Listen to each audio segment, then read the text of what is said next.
आपको नाक से पानी बहता है और छींक आती है, तो ये बहुत ही डेंजर एलर्जी है। दरअसल में ये एलर्जी होती कैसे है, तो इस एलर्जी को होने का कारण 3 से 4 होते हैं। पहला तो सर्द गर्म शरीर में रहती है जो हमें नहीं समझती है। दूसरा, बॉडी में कचरा ज़्यादा जमा हो जाता है, बॉडी डिटॉक्स नहीं हो रही है, फेफड़े डिटॉक्स नहीं हो रहे हैं, इसलिए भी ये सब होता है।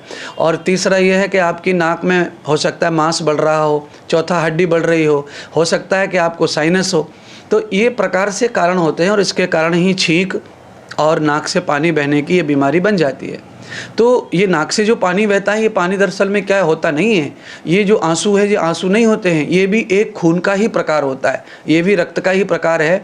तो ये रक्त हमारे से बहता रहता है। जैसे कभी कभी लाल खून आ जाता है नाक से, ऐसे पानी निरंतर भी बहता है। ऐसे ही आँखों में जो आंसू है वो भी हमारे कान का और ब्रेन का जो रक्त पावंत होता है, तो उसमें से भी ये रक्त आता है, हमारे कान के साथ जुड़ा हुआ है हमारा नेत्र, तो वहाँ से भी ये रक्त का ही एक प्रकार होता है, आंसू, पानी आना आँख में। तो ये एक तरह से एक रोग ही है जो हमारे शरीर के एनर्जी के लिए होता है, पर ये अपने आप बहने लगता है तो शरीर एनर्जी से व्याकुल होता है और शरीर में बीमारी जैसा प्रतीत होता है और एक बीमारी ही बन जाती है ये।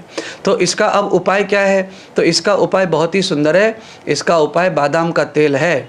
इसका उपाय बादाम का तेल है। तो बादाम का तेल क्या कर सकते हैं ऐसी में, तो बादाम के तेल को आप 1 चम्मच रोज़ाना खाना शुरू कर दीजिए, रोज़ाना। या आप बादाम का तेल नहीं खाते हैं तो 5 से 4 बादाम सुबह, 4 से 5 बादाम शाम को गरम गरम सेक लो, तवे पे, अंगार पे सेक लो, तवे पे सेक लो, और गरम गरम वो बादाम दोनों समय खाने हैं और आधा घंटा तक आपको पानी नहीं पीना है।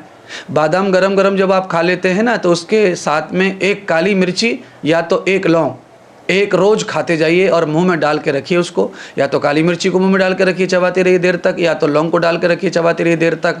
आपको फ़र्क नज़र आएगा 20 दिन में। पूरी तरह से आपका पानी टपकना, एलर्जी होना, छींक आना, ये धीरे धीरे आपका पूरी तरह से रुक जाता है। और सोते समय 2 बूंद तेल बादाम का नाक में और डाल लीजिए।